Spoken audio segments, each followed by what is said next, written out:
Hi, grasshoppers. Oh, we've got a visitor. Roscoe, say hi. Roscoe, Roscoe, come here. Roscoe, say hi to the grasshoppers. Hi, grasshoppers. This is Roscoe. He keeps me very busy. Instead of having fun with you, Roscoe does cheer me up because I get to have fun with him. I hope you all had a nice break. I had a nice break. I liked that it was sunny. I went for lots of nice walks in the park. I noticed a really sweet little robin that lives near me. Every time I walk down a certain street, I keep seeing a robin. Maybe it's a different robin each time, but every time I go down that street, there's a robin, which is really nice. Roscoe is behind me, chewing his bone. So if you can hear a strange noise, I think that's it. Okay. So today we are reading chapter 25. Now, you may remember that just before half term, Veruca Salt went into the nut room and she got, what happened to her? She wanted to steal one of the squirrels and she was a bit bratty and she was trying to insist that she had this squirrel. And then the squirrels turned on her and then they got rid of her, and then the Oompa Loompas sang a very funny song at the end. I remember that now. It was good. A good chapter. Okay, our chapter today is chapter 25 and it's called The Great Glass Lift. I've never seen anything like it, cried Mr. Wonka. The children are disappearing like rabbits. Quite a lot of the children have disappeared now, haven't they? They've been being knocked off one by one. But you mustn't worry about it. They'll all come out in the wash. Mr. Wonka looked at the little group that stood beside him in the corridor. There were only 2 children left now, Mike TV and Charlie Bucket. There were 3 grown-ups, Mr. and Mrs. TV and Grandpa Joe. Shall we move on? Mr. Wonka asked. Oh, yes, cried Charlie and Grandpa Joe, both together. My feet are getting tired, said Mike TV, and I want to watch television. If you're tired, then we'd better take the lift, said Mr. Wonka. It's over here. Come on, in we go. He skipped across the passage to a pair of double doors. The doors slid open. The 2 children and the grown-ups went in. Now then, cried Mr. Wonka, which button shall we press first? Take your pick. Charlie Bucket stared around him in astonishment. It was the craziest lift he had ever seen. There were buttons everywhere. The walls and even the ceiling were covered all over with rows and rows and rows of small black push buttons. There must have been 1,000 of them on each wall and another 1,000 on the ceiling. And now Charlie noticed that every single button had a tiny printed label beside it, telling you which room you would be taken to if you pressed it. This isn't an ordinary up and down lift, announced Mr. Wonka proudly. This lift can go sideways, long ways, slant ways, and any other way you can think of. It can visit any single room in the whole factory, no matter where it is. You simply press the button and zing, you're off. Fantastic, murmured Grandpa Joe. His eyes were shining with excitement as he stared at the rows of buttons. The whole lift is made of thick, clear glass, Mr. Wonka declared. Walls, doors, ceiling, floor, everything is made out of glass so that you can see out of it. But there's nothing to see, said Mike TV. Choose a button, said Mr. Wonka. The 2 children may press 1 button each, so take your pick. Hurry up. In every room, something delicious and wonderful is being made. Which room would you like to go to? Quickly, Charlie started reading some of the labels alongside the buttons. The Rock Candy Mine, 10,000 feet deep, it said on one. Coconut ice skating rinks, it said on another. Then, strawberry juice water pistols, toffee apple trees for planting out in your garden, all sizes, exploding sweets for your enemies. I can think of a few of you that would enjoy those sweets. Luminous lollies for eating in bed at night. I think all of you would enjoy those sweets. Mint jujubes for the boy next door. They'll give him green teeth for a month. I would definitely like to do that to one of my friends. Cavity-filling caramels. No more dentists. Cavity is when you get a hole in your mouth, a hole in your tooth. You eat too much sugar and you rot your teeth. That's a cavity. Stick jaw for the talkative parents. Wriggle sweets that wriggle delightfully in your tummy after swallowing.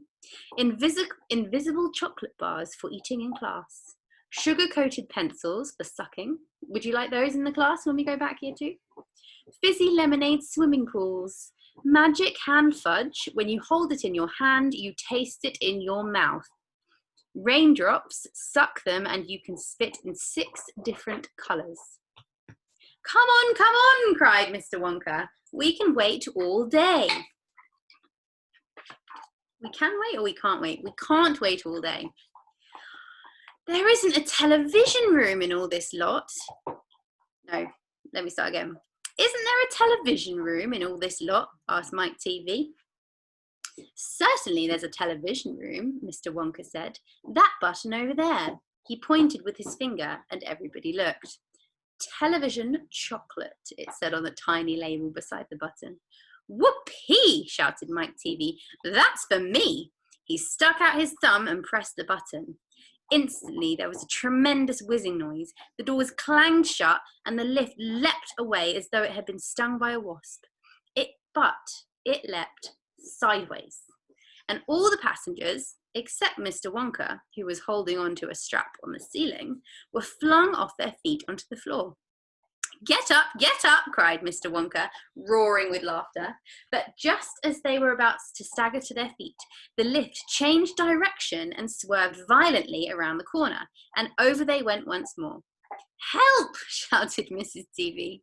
Take my hand, madam, said Mr. Wonka gallantly. Now there you are. Grab this strap. Everybody grab a strap. The journey's not over yet.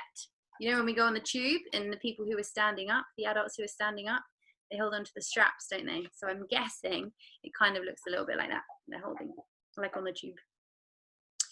Old Grandpa Joe staggered to his feet and caught hold of a strap. Little Charlie, who couldn't possibly reach as high as that. Can you reach as high as the ones on the tube? No, Charlie can't reach as high as that either. He put his arms around Grandpa and Joe's legs and hung on tight. The lift rushed on at the speed of a rocket. Now it was beginning to climb. It was shooting up and up and up on a steep, slanty course as if it were climbing a very steep hill. Then, suddenly, as though it had come to the top of the hill and gone over a precipice, it dropped like a stone, and Charlie felt his tummy coming right out into his throat. Grandpa Joe shouted, "Yippee! Here we go!" And Mrs. TV cried out, "The rope has broken! We're going to crash!" And Mr. Wonka said, "Calm yourself, my dear lady," and patted her comfortingly on the arm. And then Grandpa Joe looked down at Charlie, who was clinging to his legs, and he said, "Are you all right, Charlie?" Charlie shouted, "I love this! It's like being on a roller coaster!" And through the glass walls of the lift, as it rushed along, they caught a sudden glimpse of strange and wonderful things going on in some of the rooms. I wonder what they're seeing. What do you think they might be seeing? Let's find out. An enormous spout with sticky brown stuff oozing out of it onto the floor. What do you think that sticky brown stuff might be? Maybe like cola sweets or something? Melted cola sweets? Maybe if it's sticky and it's brown, maybe it's chocolate's been like melted and mixed up with soda or something. A great craggy mountain made entirely of fudge with Oompa Loompas, all roped together for safety, hacking huge hunks of fudge out of its sides. A machine with white powder spraying it out like a snowstorm. White powder, what could that be? Maybe like crushed up polos? Or crushed up candy sticks? Or like sugar? Where do we get to? A lake of hot caramel with steam coming off it. A village of Oompa Loompas with tiny houses and streets and hundreds of Oompa Loompa children no more than 4 inches high playing in the street. And now the lift began flattening out again, but it seemed to be going faster than ever, and Charlie could hear the scream of the wind outside it as it hurtled forward, and it twisted and it turned, and it went up Then it went down, and I'm going to be sick, yelled Mrs. TV, turning green in the face. Please don't be sick, said Mr. Wonka. Try and stop me, said Mrs. TV. Then you'd better take this, said Mr. Wonka, and he swept his magnificent black top hat off his head and held it out upside down in front of Mrs. TV's mouth. Why is he doing that? Make this awful thing stop, ordered Mr. TV. I can't do that, said Mr. Wonka. It won't stop until we get there, and I hope only that no one is using the other lift at this moment. What other lift? Screamed Mrs. TV. The one that goes the opposite way on the same track as this one. Uh-oh, if one's coming from this direction and one's coming from this direction, what's going to happen? They might crash. I hope they don't crash. Holy mackerel, cried Mr. TV. You mean we might have a collision? I've always been lucky so far, said Mr. Wonka. And I am going to be sick, yelled Mrs. TV. No, said Mr. Wonka. Not now. We're nearly there. Don't spoil my hat. The next moment, there was a screaming of brakes, and the lift began to slow down. And then it stopped altogether. Some ride, said Mr. TV, wiping his great sweaty face with a handkerchief. Never again, gasped Mrs. TV. And then the doors of the lift slid open, and Mr. Wonka said, Just a minute now, listen to me. I want everybody to be very careful in this room. There is dangerous stuff around here, and you must not tamper with it. And that is the end of chapter 25. It's good to be back, grasshoppers. Good to see some of the work that you've been doing today. I look forward to seeing what else you do. We're going to be doing, we've got a little project for the next 4 days of learning is going to be all about classrooms and thinking about what your ideal classroom would be like, okay? So I want you to really start thinking about, like, if you could design a classroom in a school, what would you have in there? Would you have big comfy sofas? Would it be like space and we'd have to sit on the different planets to do our learning? Would it have a swimming pool in it? Would it be like the jungle? Would they be full of amazing trees and flowers and like birds making loads of noise and tigers just like mooching around in between the tables where we were learning? It could be anything you want, okay? So you can start having a little think about that today, and you'll see that your English job and your topic job this week are both going to be related to that, and I think it's going to be really fun.